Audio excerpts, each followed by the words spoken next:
Olá! Sejam bem-vindos e bem-vindas ao componente curricular Sociologia. Eu sou o professor Dário Pinheiro e vou estar com vocês nesta aula de número 4, que tem como objeto de conhecimento relações de apropriação e transformação da natureza pelas diferentes sociedades humanas ao longo do tempo. Compreensão de cultura como um conjunto de tudo aquilo que o homem constrói, modificando e causando impactos econômicos e socioambientais em âmbito local, regional, nacional e global.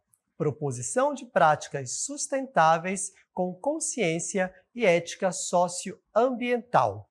O detalhamento desta aula é a diversidade de organização e apropriação da natureza pelas sociedades indígenas, reservas indígenas, conflitos e disputas pela terra, transformação da natureza em recursos. E agora, vamos iniciar a nossa aula.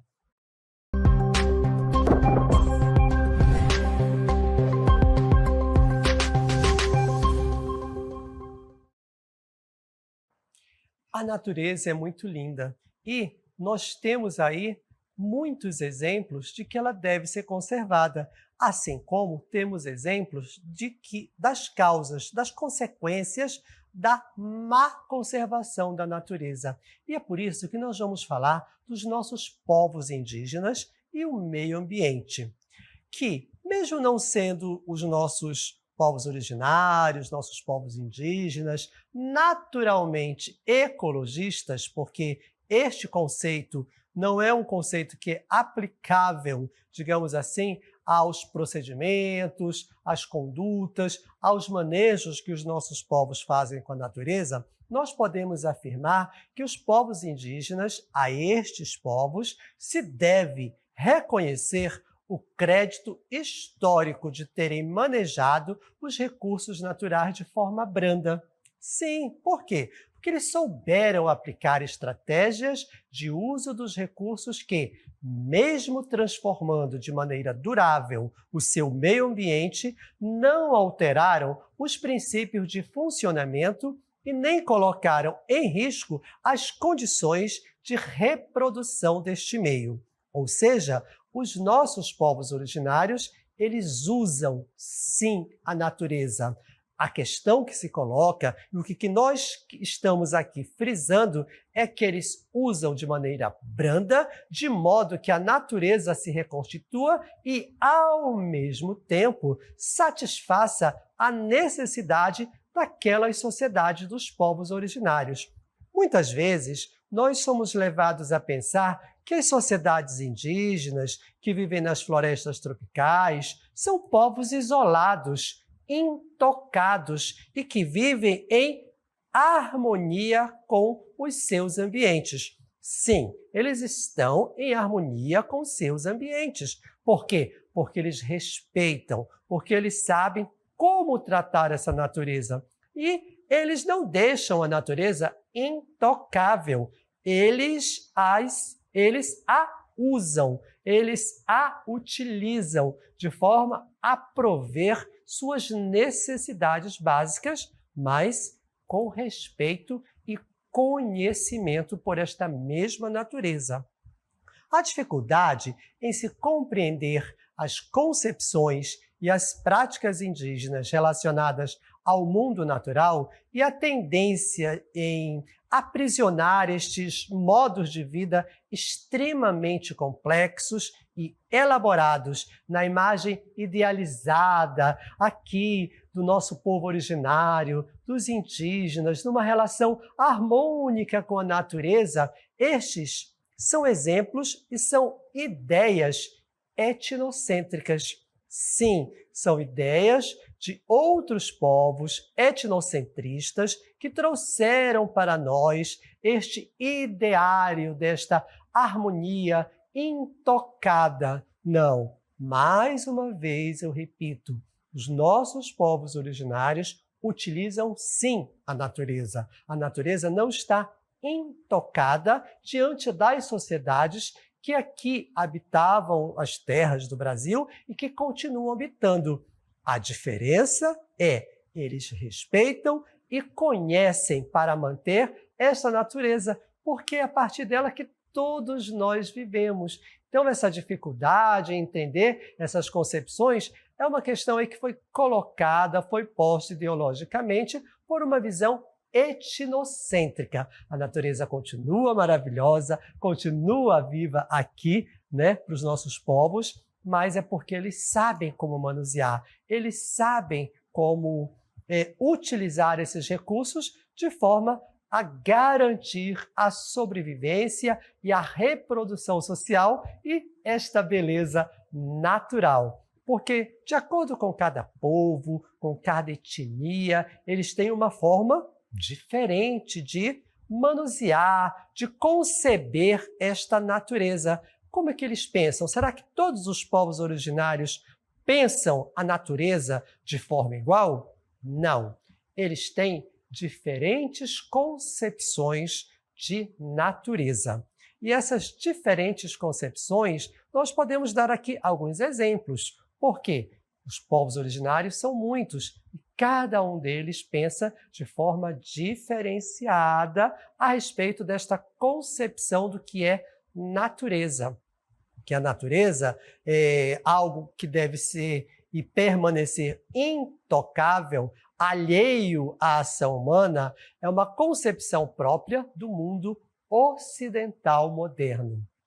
Vamos falar de novo que os nossos povos originários utilizam muito bem a natureza. É por isso que eles conseguem manter esta relação que foi vista como harmônica. Mas não é harmônica, ela é a partir de conhecimentos básicos. E essas concepções indígenas de natureza, elas variam bastante de povo para povo, de nação para nação, pois cada povo, em particular, tem um modo muito próprio de conceber o meio ambiente e de compreender as relações que estabelece com ele. Sim, o que nós estamos querendo dizer com isso? Cada povo tem uma forma de se organizar e de se relacionar com a natureza. Mas, vejam bem, todos têm um ponto em comum, todos conhecem, todos respeitam, mas a forma como eles utilizam, como eles concebem, existem muitas variações. E aqui nós vamos trazer algum exemplo aqui na nossa aula para vocês perceberem que a visão de um povo em relação à natureza é diferente da visão de outro povo em relação a esta mesma natureza. São concepções diferenciadas, variadas de relacionar-se com o meio ambiente. E aqui nós vamos seguir na nossa aula para termos esta percepção e este conhecimento. Porém, vejam bem, algo é comum a todos eles. As concepções indígenas de natureza, elas variam bastante. Ok, isso já está muito claro para todos nós. Cada povo tem um modo particular de conceber o meio ambiente e de compreender as relações que eles fazem com este mesmo ambiente. Porém, vejam bem e anotem, porém, se algo parece comum a todos eles, o que é? É a ideia de que o mundo natural, olhem bem, é antes de tudo uma ampla rede de inter-relações entre agentes, sejam eles humanos ou não humanos. Compreenderam? Todos os nossos povos indígenas, todos os nossos povos originários, eles compreendem que a relação com a natureza se dá a partir de elementos humanos, que são as pessoas, e de elementos não humanos, que são sobrenaturais, que são entes encantados que fazem parte da natureza. Isso significa que merece, sim, respeito a todos. Todos têm que respeitar. Então, vamos agora ver uma concepção de um povo muito específico, que é só um exemplo, como eu já havia dito, dessa concepção de natureza, porque cada povo vai ter a sua concepção. E nós vamos trazer aqui para você um exemplo que é do povo Dessana. Vamos assistir ao vídeo para vocês entenderem como o povo Dessana percebe a natureza. Vamos lá? A edição deste ano do Festival Amazonas de Ópera trouxe pela primeira vez ao público a ópera Dessana Dessana, que conta a criação do mundo na visão do povo Dessane no estado. O mito Dessana da criação do mundo foi inspiração para a construção da ópera. O primeiro ato começa com a representação do caos urbano da cidade de Manaus. O solista principal, Henrique Bravo, representa Dessana. Ele invoca o mito do começo do mundo. Ele começa a cantar, né? E as coisas começam a acontecer. Começa a vir os primeiros seres criadores, né? Iebabeló, depois os trovões, né? Sulam Palamin e assim por diante. A obra foi criada na década de 70 pelos escritores amazonenses Márcio Souza e Aldísio Filgueiras. A composição é de Adelson Santos. Pela primeira vez, Dessana Dessana é encenada na íntegra aqui no Teatro Amazonas. Eles já tinham montado algumas vezes, mas nunca exatamente como ela tinha sido escrita, para grande orquestra, coral, solistas. Para o povo Dessana, do noroeste do Amazonas, a criação começa com Iebabeló, a avó do mundo, representada por 4 atrizes.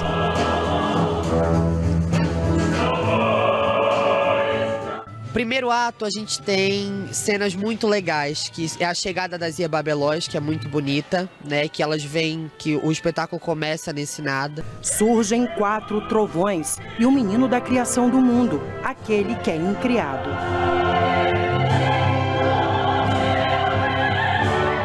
A representação é feita numa maloca. Para completar a criação, é preciso embarcar na barriga da cobra-barco.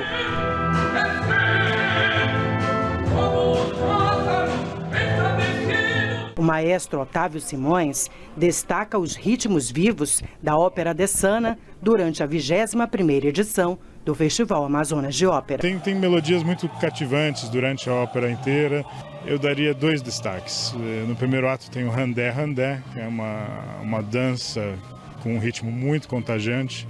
E no final da ópera tem a última canção, que é o Boa Noite, que é... O maestro Adelson devia estar inspiradíssimo. A resposta do público foi imediata e calorosa. Dessana Dessana mostrou uma obra rica em simbologias.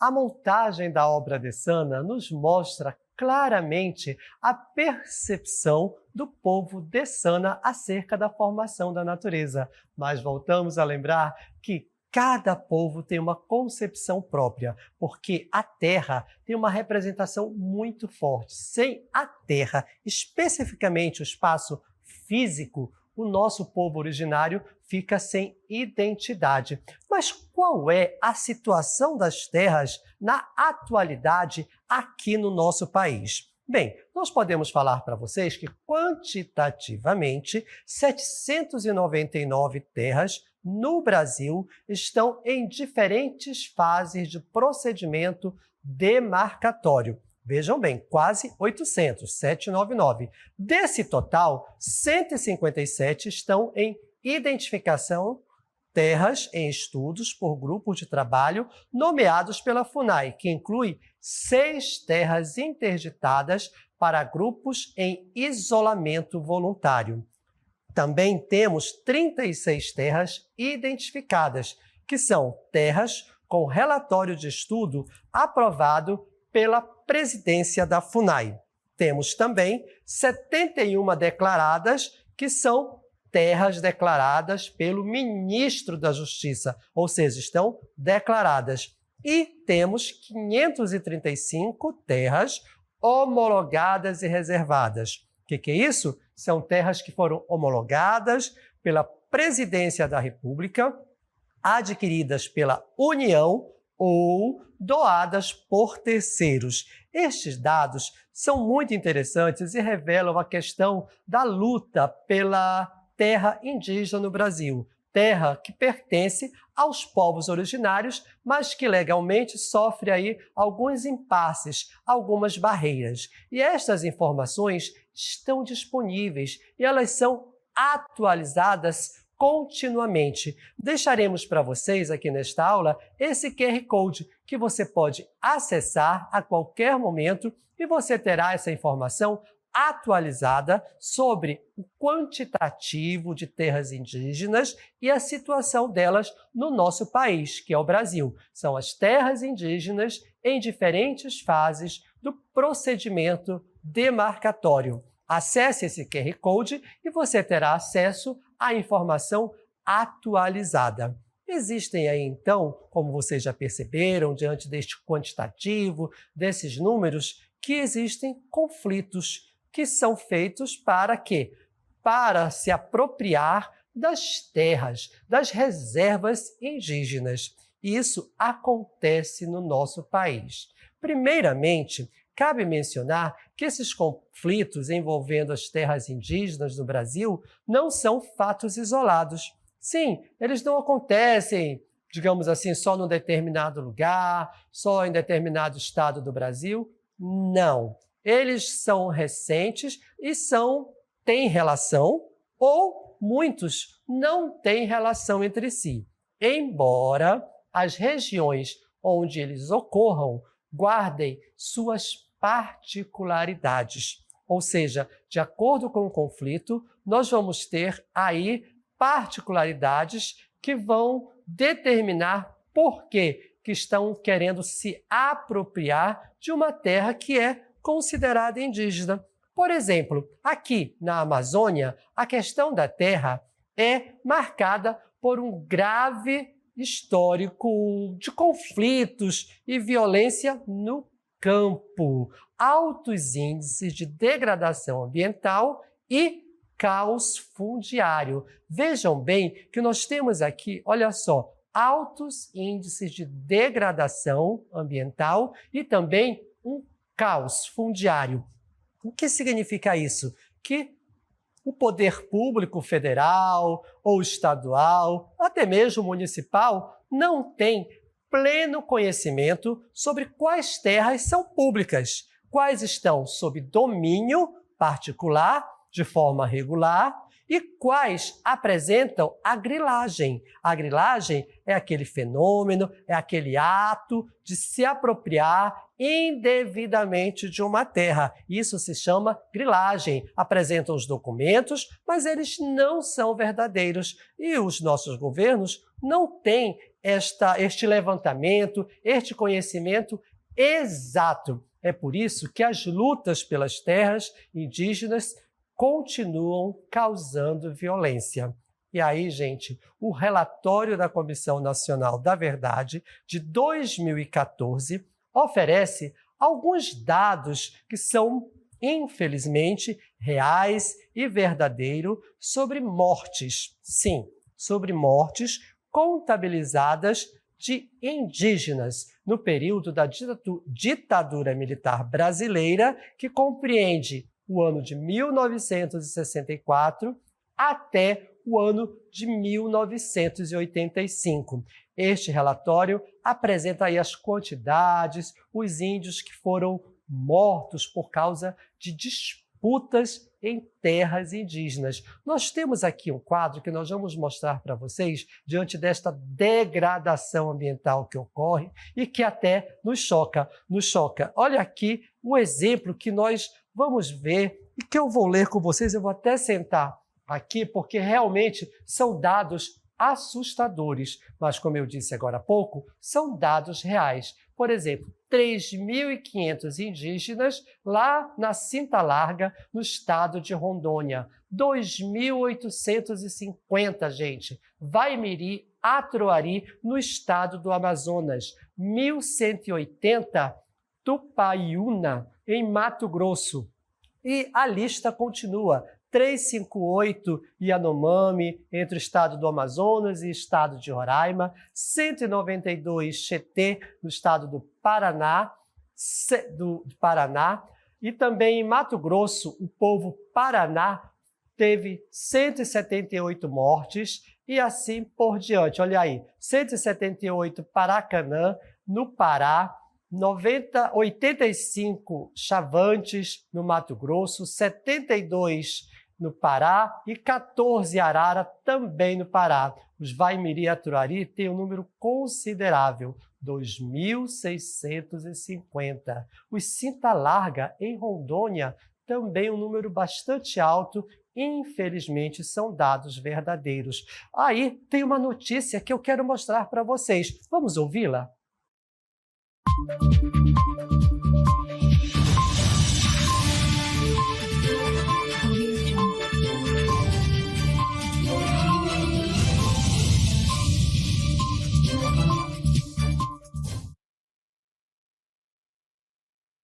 Relatório da Comissão Pastoral da Terra, CPT, mostra que o ano de 2022 foi marcado pelo elevado crescimento nos dados sobre violência contra a pessoa em decorrência de conflitos no campo.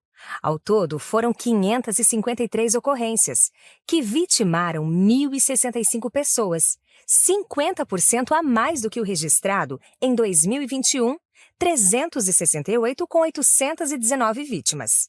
Nesse cenário, que inclui assassinatos, tentativas de assassinato, ameaças, agressões, tortura e prisões, povos tradicionais despontam como as principais vítimas. Em 2022, 38% das 47 pessoas assassinadas no campo eram indígenas, o que totaliza 18 casos. Em seguida aparecem trabalhadores, 9 sem terra, 3 ambientalistas, 3 assentados e 3 trabalhadores assalariados. Além desses, as mortes do indigenista Bruno Pereira e do jornalista Dom Phillips, no Vale do Javari, no Amazonas, somam-se ao cenário crítico de vítimas dos conflitos agrários, incluindo terras indígenas, em 2022. Como vocês ouviram, é uma situação preocupante. Os dados de 2022 nos revelam que os indígenas foram as principais vítimas de conflitos no campo em 2022, mas isso continua ao longo dos anos. Até recentemente, nós tivemos aí o assassinato de 2 defensores dos povos indígenas e suas terras. Então percebam que as lutas e os conflitos continuam. E até na forma da legislação. Esta violência entra também pelo campo legislativo. Claro que isto é uma percepção que nós vamos trazer aqui para vocês quando nós estamos falando de marco temporal. É uma tese jurídica segundo a qual os povos indígenas têm o direito de ocupar apenas as terras que ocupavam ou já disputavam em 5 de outubro de 1988, a data da promulgação da nossa Constituição Federal. E isso é uma divulgação, é um dado oficial da Agência da Câmara de Notícias. E a principal motivação para as invasões é disponibilizar estas terras para a exploração pelo agronegócio, pelas mineradoras, pelas madeireiras, dentre outros segmentos. Percebam que é para exploração capitalista, para utilizar, para gerar recursos, para gerar riquezas. Até aí tudo bem. A questão é que estão dentro das terras indígenas e o que vai acontecer depois? Será que vão respeitar o uso da terra assim como os nossos povos indígenas respeitam? Bem, é uma dúvida que fica aqui. E para atingir este objetivo, um leque bastante diverso de violações de direitos e tipos de violência tem sido praticado de modo cumulativo e sistemático ao longo de décadas, ou melhor, ao longo de séculos. Sim, a violência contra os povos indígenas e a disputa por suas terras continua. E agora, para sua exploração. E é aquela questão que agora há pouco nós comentamos. Será que o poder do capital vai explorar a terra e respeitar o meio ambiente? É uma questão que nós vamos sempre colocar e que não só aqui é discutido no nosso país, mas pelo mundo todo. E chama a atenção, gente, o aumento que nós temos da prática ilegal do loteamento das terras indígenas, especialmente na região norte. As terras indígenas Araribóia, no Maranhão, as terras Caripuna e Urueuauau, ambas no estado de Rondônia, são apenas alguns exemplos de territórios ancestrais que vêm sendo divididos por grileiros, já comentamos aqui o que são grileiros, né? Não esqueçam, com o interesse criminoso de vendê-la. Vejam que loucura! Vender uma terra indígena. Isto é ilegal. É por isso que, assim, recentemente, medidas legislativas que visam dificultar ou até mesmo inviabilizar novas demarcações de terras e que permitem, olhem bem, que permitem a exploração econômica de terras indígenas por não indígenas, aliadas à constelação de decisões judiciais, que vem aplicando a tese, que nós comentamos agora há pouco, do marco temporal e anulando demarcações já realizadas, são a condição de possibilidade para a violação dos seus direitos humanos, dos indígenas, que são direitos fundamentais, como, por exemplo, a vida, integridade pessoal, liberdade, preservação de sua cultura e própria sobrevivência como povo. Essa própria sobrevivência como povo é que realmente é um ponto que é mais fundamental para os povos indígenas, porque negar o direito ao território tradicionalmente ocupado é negar a própria possibilidade de existência como povo. Mas enquanto estes aguardam as demarcações e vivem precariamente em locais reduzidos ou improvisados, potencializa-se a sua vulnerabilidade e o risco de atrocidades claramente avaliado por meio da aplicação do quadro de análise das Nações Unidas. Tirar a terra dos povos indígenas é buscar a extinção desses povos e de toda a sua riqueza cultural. E nós chamaremos aqui a atenção de todos que nos assistem para uma questão também importante, que é a transformação da natureza em recursos. Nós sabemos que existem diferentes formas de aproveitar os recursos naturais, tais como a prática da agricultura, a caça, a pesca, extrativismo mineral e vegetal, entre outras atividades econômicas. Até aí, tudo bem, porque nós sabemos que nós dependemos da natureza para a nossa sobrevivência. E o que nós temos que pensar com relação a este equilíbrio que nós temos aí para estas atividades socioeconômicas estarem de acordo com o meio ambiente, com a natureza. E vamos trazer para vocês aqui dizendo que hoje e também no futuro é preciso procurar mecanismos para potencializar as chances de os indígenas equacionarem favoravelmente o domínio de terras extensas com a baixa demografia. São terras grandes e poucas pessoas habitando aquela terra, e isso deixa o índio vulnerável aos olhos da legislação. Esta é uma equação que tem que ser realizada. Um desses mecanismos que nós vamos deixar aqui são as ainda incipientes formas de articulação de projetos indígenas com estratégias não indígenas de uso sustentado dos recursos naturais, sejam elas públicas ou privadas. Ou seja, fica o problema, mas nós estamos em busca da solução, que é equacionar o conhecimento indígena com as práticas não indígenas em relação à natureza, de modo a prover a garantia da sobrevivência de todos. Aí sim, eu diria de forma harmoniosa e sustentável.